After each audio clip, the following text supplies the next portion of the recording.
What is up, everyone? StonePost34 bringing you more of how to be exceptional in your own life. This is a little pep talk series, I guess, where I just share some maybe obvious, maybe not so obvious trade secrets of how I've been successful in my life. The first one is already up. I don't know if you guys caught it or not, but check the link in the bottom here. It was part one about how I stood out in the workplace and some advice I have for you guys. So check that out. Pick My Perk. Thank you, Rob, for featuring that on your quad feed. I really appreciate that. Guys, check out Pick My Perk. I'll leave a link in the bottom here. But today's advice, let me give you the background on this story. When I was in high school / college, I worked retail. This is another story about Kmart, whatever. You guys probably getting old, tired of these stories. But Bill Clinton put in minimum wage and raised the minimum wage floor. I think I was making about $3.10, and it went up to, I don't know the exact numbers, went up to close to $4 over a year's time. So it negated all the raises I had received. And I remember coming home to my dad, and I was just complaining about this, basically socialism. What happened is he came in and said, well, Bill Clinton came in and said everyone's going to make this as the minimum. Well, I was doing fairly well, I thought, and then new hires would make as much as I was making because they just bumped me straight up to the minimum wage. I figured, well, I might get a little bit more than that with my raises that I had received over the several years I worked there. But I didn't. So my dad says to me, among other things, he said, Greg, he said, I got some advice for you. And I said, okay, what's that? He said, quote unquote, this is what my dad said, he said, never count another man's money. And I thought, well, what does that mean? Never count another man's money. And over the years, I knew what it meant to me then, but I think it means more to me now. His advice means several things. Money, the underlying theme is money will not make you happy.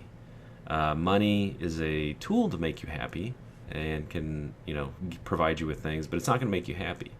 And you'll find yourself as this squirrel in a wheel, turning and turning and turning, thinking you're going somewhere and you're gaining things by getting more and more money, but in actuality, you're really going nowhere, and at the end of the day, you're not going to be happy. Now, that doesn't mean don't try in your life, don't try to get that raise, don't try to get that promotion. That's not what it means, but strive for those things because that's what you want, not because you want the money. And that's kind of what it means to me now. I think that if you do fall into that trap, you'll feel empty. When you do get the money, you'll be envious of those people who have more money than you. And the only solution to getting more money, if money motivates you, is greed. And greed is one of the 7 deadly sins. I'm not bringing religion into this, but there's a reason that greed is bad. I mean, it totally motivates the individual, counterintuitive to how our brains work. So just a little advice there. And he also said, which I'm sure we've all heard this, but you know what? It's so true. We've all heard life's not fair. And my dad was one of the biggest proponents of this. But at the same time, I think it taught me a lot. It taught me when I went, I moved 9 times. Well, I moved more than that, but 9 different schools. And I, would see a lot of different things. And he said, Greg, life's not fair. Get over it. Get over that fact. Life is not fair. I've lost grandparents in ways that no one should ever lose grandparents. I've lost friends in ways that no one should ever lose friends. And life was not fair. Those people were taken from me. I went from money to talking to people, but everything hinges on the same thing. Understand life's not fair.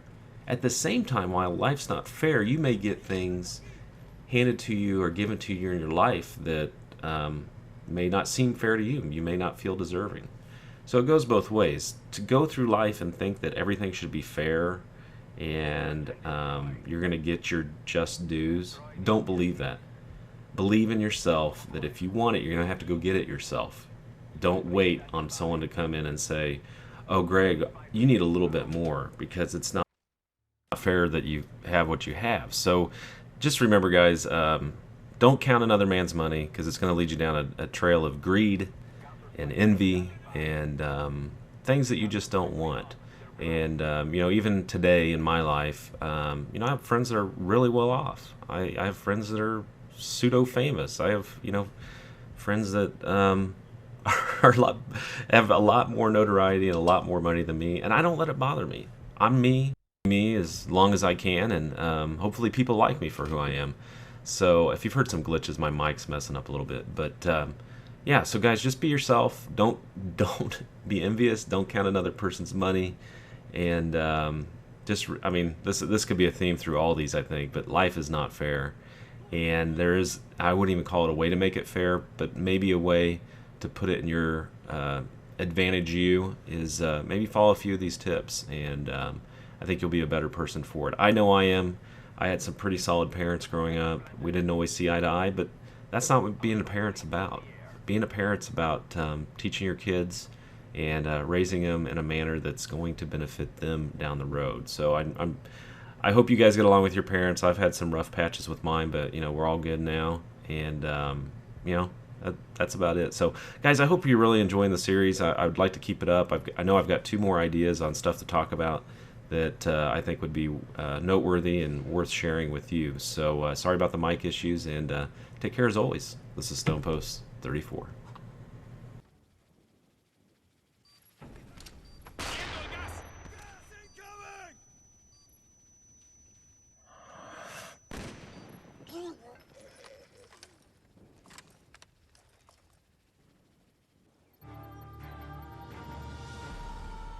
We have crushed all that stood before us.